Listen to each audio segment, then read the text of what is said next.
Let's take a look at the sysinternal stuff. There's a whole slide deck on the sysinternal stuff. There's a ton of tools. I think there's like 60. I'm just going to address a couple of them that I think you all will be interested in.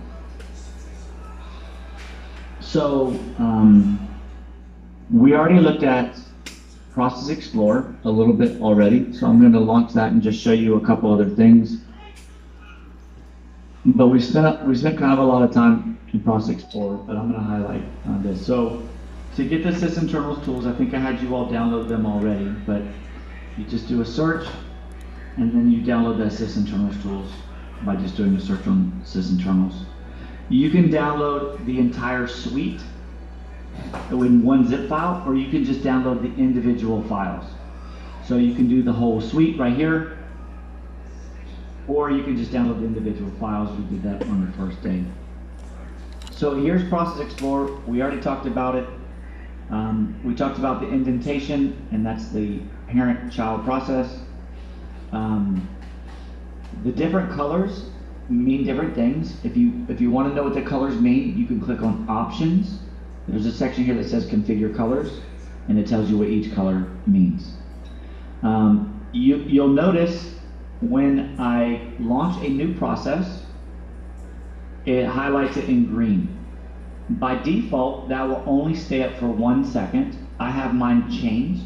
So if you click on Options, Different Highlight Duration, you can change that there. I've changed mine to 9 seconds. It just gives me more time to see things that are being created, especially when you have a lot of processes like this. The graphs up here show you system information, so you can left click the graphs or you can do View System Information. It brings up the different graphs. What I like about this is if you hover your mouse over a spike, it'll tell you what the CPU was during that time, so 45%. It tells you the top consuming process. So in this case, it was Teams, which was using 5.69%. This is the PID, 19720, and this is the time. And you can do that over any spike. So you can see, oh, it was Teams is the highest consuming CPU. So I like that. You can also change it to this view as well. It's got a separate memory tab, which is very similar to Task Manager. You can see here's our commit charge. So this is our RAM and page file. And remember, when your current gets close to your limit, that's when you start having issues. It's got I/O, so you can see network I/O, chart, disk I/O. You can see GPU activity. And you can see most of mine is Teams. And then there's a summary which gives you all of them together in one graph. So that's helpful.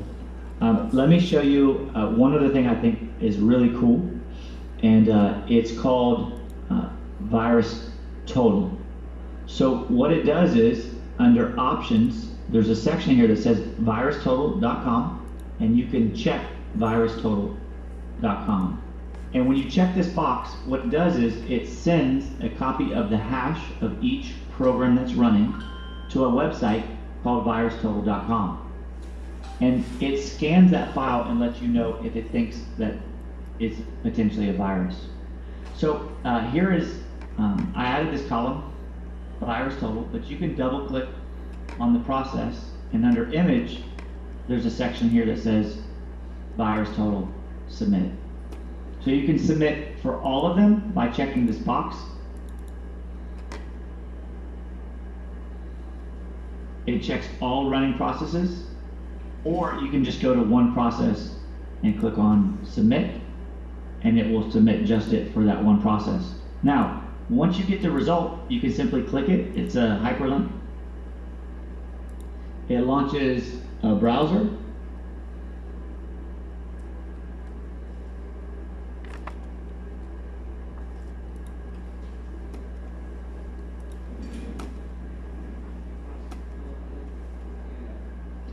Yeah, I clicked it like 3 times. Why didn't it pop up? So here it says this is virus total. It submitted the file. And you can scroll down and you can see here's all the companies that scan that file. They're all part of virustotal.com. They all submit to scanning. And you can see there's some big names on here. CrowdStrike is on here. Avast is on here. Microsoft's on here. McAfee's on here. Malwarebytes, Kaspersky, Trend Micro, Symantec, Sophos. So all these companies scan the file and say if they think it's a virus or not.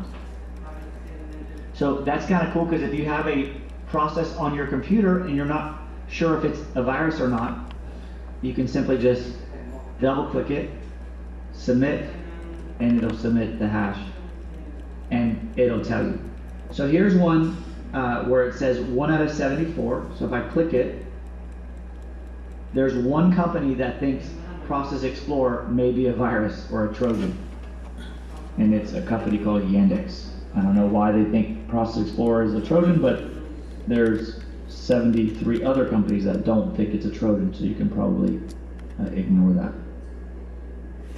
that. So that's a pretty cool tool that allows you to check and just make sure you don't have any malicious software on the machine.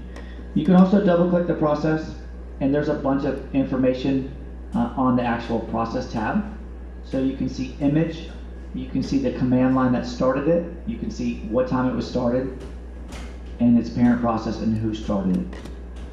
You can also get a graph of just the performance, or just the performance for this process. So it tells you how much memory it's using, how much physical RAM it's using, how much CPU it's using.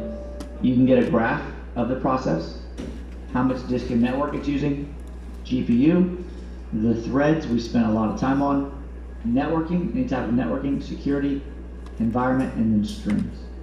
So Process Explorer does a lot. It used to be a lot more valuable because Task Manager wasn't as helpful as it is today, nor was Resource Monitor. So this tool has been around since 2000, 2003. And so we used to use this a lot before Task Manager really improved. It's still helpful today. I still use it. Just depends on what the situation is. But any questions on Process Explorer? There's a slide, like I said, there's a whole slide full of just the different tools that talk about this.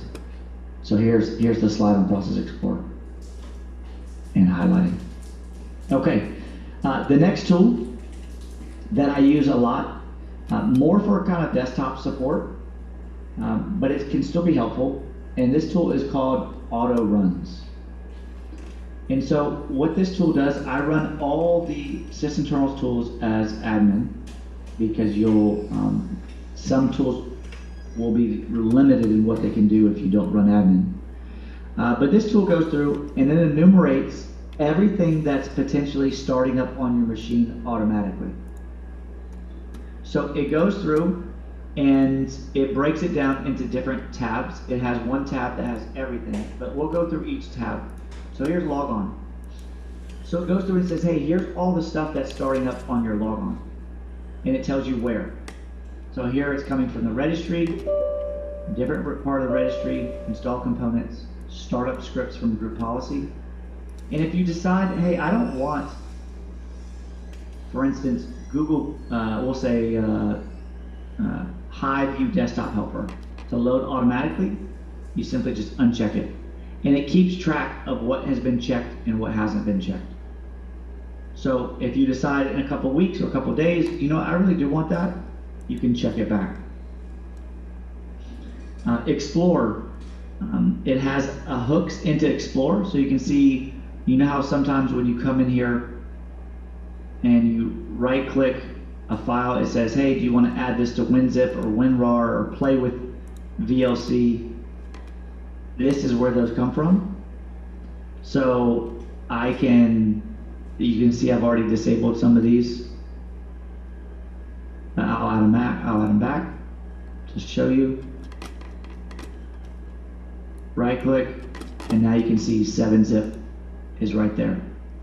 If I decide I don't want it, I want Notepad++,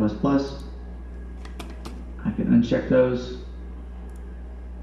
Right click, and they're gone. So it enumerates that. It enumerates any type of hooks in Internet Explorer and all your scheduled tasks. What I'm noticing now is a lot of companies are starting to install stuff into scheduled tasks. So it's smart because it's less resources, but it's one more place to look, like Google Update keeps doing that. It installs as a scheduled task and a service. Now what you'll notice is under service, here's Google Update. Under service, there's not a lot of services here, and that's because there's an option here that allows me to hide Microsoft services. So it just shows me third party. If I want all of them,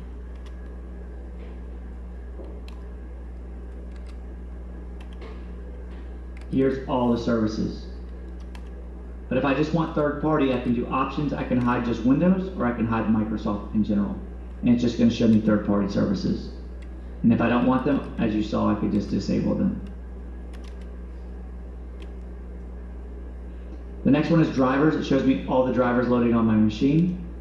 Be careful when you disable drivers because you may cause your machine not to boot back up. Codecs loaded, boot execute, image hijacks, app initialization, known DLLs, WinLogon, stuff that took you into WinLogon, WinSock providers, print monitors, LSA providers, network providers, WMI, and Office. You can click on user and select another user that's logged onto the box to see what they would get if they logged in. You can also save this and compare it to another system. So I've already saved one before, so you can save it maybe on like one server, and then you go and run this tool on the other server, and you click compare.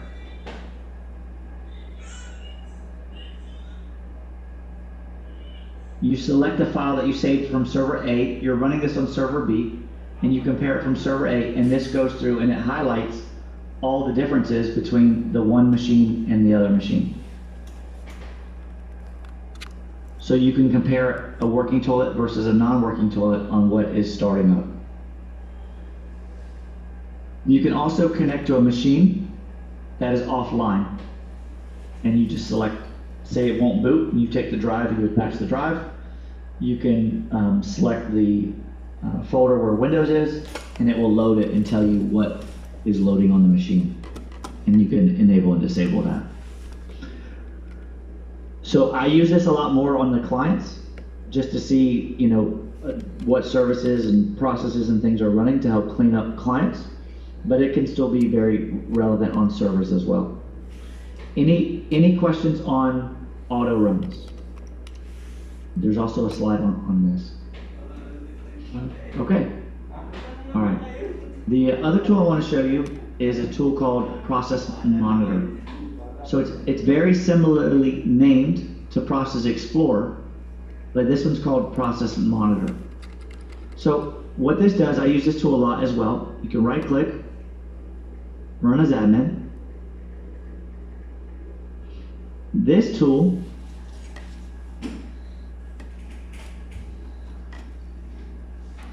it monitors I/O.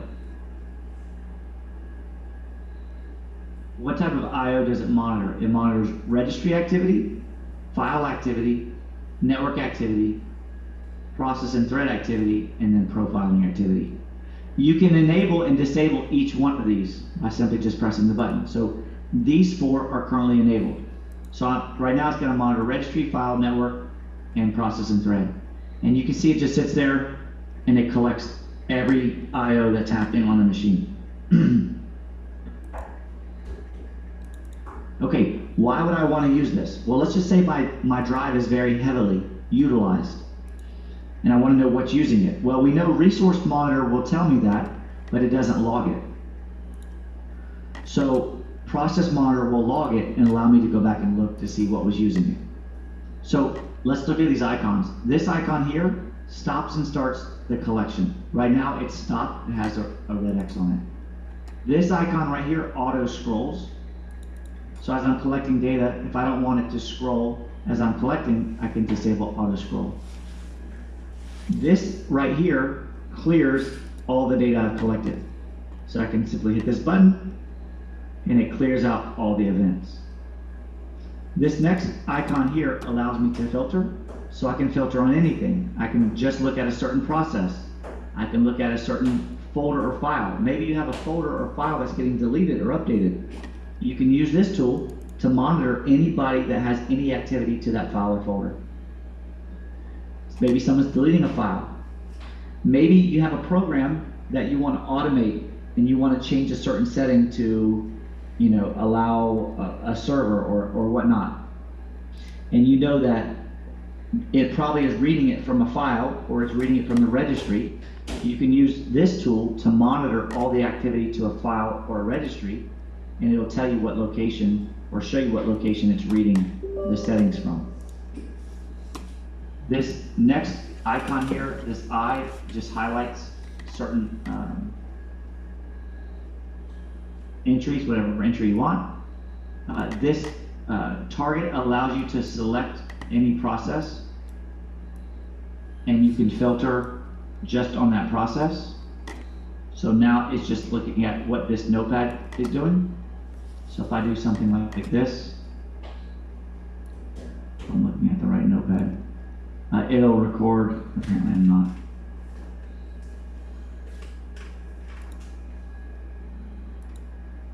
So if I go and do this, it will it'll pop up and record all the events that notepad just did. This does a find and this does a jump too. So let me show you what the filter looks like. Actually, let me show you. So I recorded a lot of the IO activity, and you can see. Give it a second to think. Okay, you can see I've recorded 190,000 events. So I can click on Tools, Process Activity Summary, and it's going to count. Let me clear my filter here. It's going to count all the events. So I can see, oh, Notepad did 6,000 events. MSNP ENG, which is Defender, did 6,000 events. SVC Host did 4,000, 3,909. So you can see how many events each process is doing to see who's the busiest. You can see how many registry events, how many network events. You can also just filter, maybe I just want to see what Notepad did. So we'll see what SVC Host did. So 12,560. So I want to filter on 12,560. So I can click Filter. I come in here and I say Process ID is 12,560. And now it'll just show me events from SVC Host, 12,560. Now I can click on Tools and do File Summary, and it'll count what files it's touching and how many times it touched it. So it looks like I did about 4,000 events. I read about 15 meg, and most of it came out of this App Data Local Connected Platform, Azure AD, Activities Cache. I can double click that, and that will show me every single event that happened when it did that. It also tells me the result. I can double click the event, and it will give me more information about the event, as well as the process that did the event, as well as the stack. So this is the thread that called the event. Just pretty cool stuff. I know I'm going through it pretty quickly. I want to make sure we get through it, but this is pretty cool stuff. With this tool, it's a matter of getting creative to figure out, how to use it.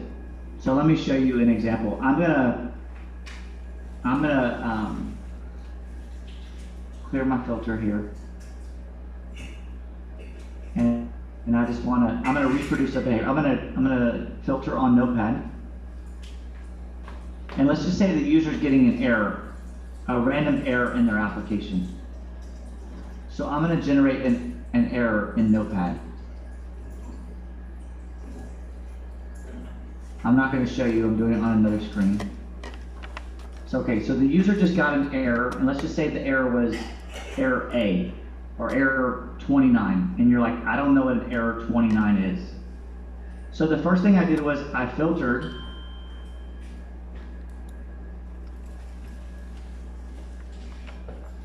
on just Notepad. But I still have 96,000 events. So what I can do is I can start looking at the result and see, are there any results that don't look right? Well, I can exclude success because I'm looking for some type of error. So I can right click, exclude success, and that limits my results, but I still have 30,000 results. So I can go and exclude some more, maybe name not found isn't normal. So, but what I'm gonna do is there's a lot of results here. So what I'm going to do is I'm going to click on Tools, Count Occurrences, and I want to have it count the results column to tell me how many times it saw a specific result. You can see Name Not Found was found 23,000 times, but Access is Denied was only found twice. So maybe that's what the error is. Maybe it's Access is Denied. So I'm going to double click that. I can see, oh, yep, it got access is denied trying to access this registry key.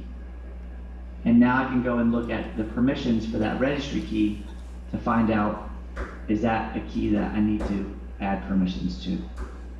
So there's a bunch of different ways you can utilize this tool.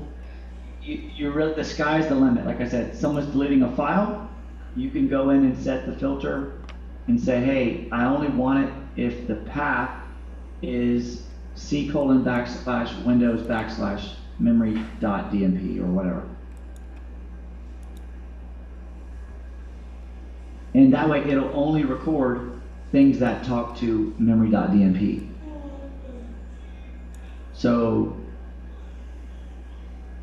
like I said, the sky is kind of the limit on this tool. It's just a matter of how you decide to use it. But the tool is called ProcMon. There's a slide deck on this as well. But I would encourage you to play around with most of the sysinternals tools. Here's Process Monitor. It's a really, really, really cool tool. Okay, it's 2:45. This is everything that I wanted to show you. So I know it's Friday for you all. So we'll go ahead and we can conclude now. What questions do you all have for me before we dismiss? Nothing.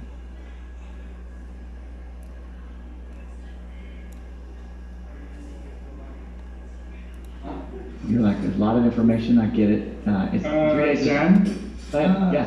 will you send the notes for this training to us? Yeah, The let me ask notes, you this. yeah. Yeah, let me ask you this. I can email them or I can paste them in the chat. Let me see if I can just paste the file into the chat because I don't have everyone's email address. Yeah. And I don't think there's an easy way for me to get it. So let me save this here. Let me see if I can just paste the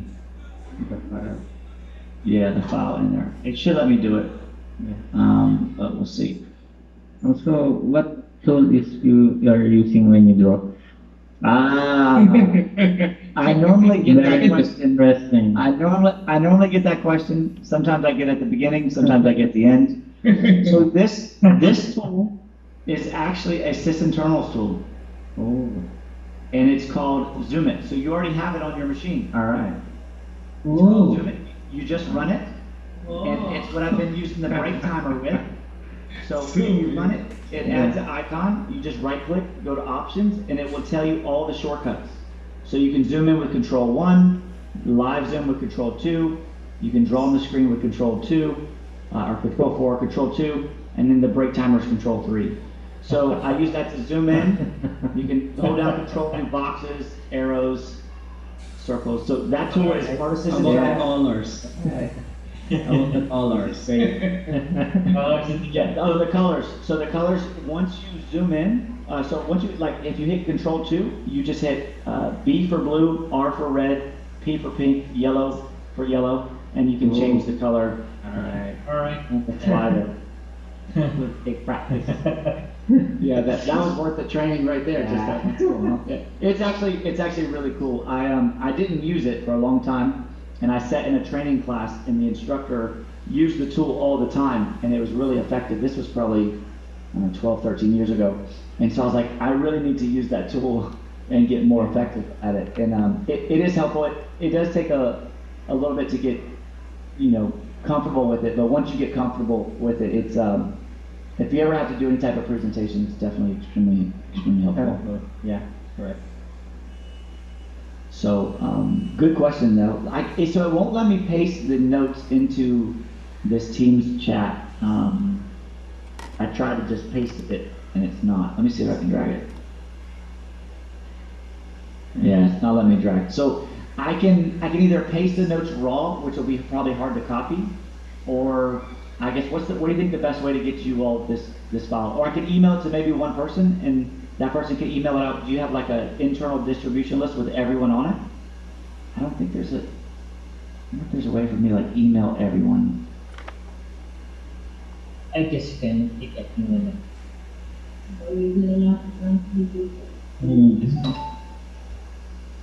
I don't know of an easy way to get it to you all. It's up to you. Whatever you all think the easiest way is to get it to you all. What about this? What if I put it on the OneDrive? Yeah. Right. Okay. That's the key. Do you guys still have the link to the OneDrive? We do have. Okay, so let me just do that.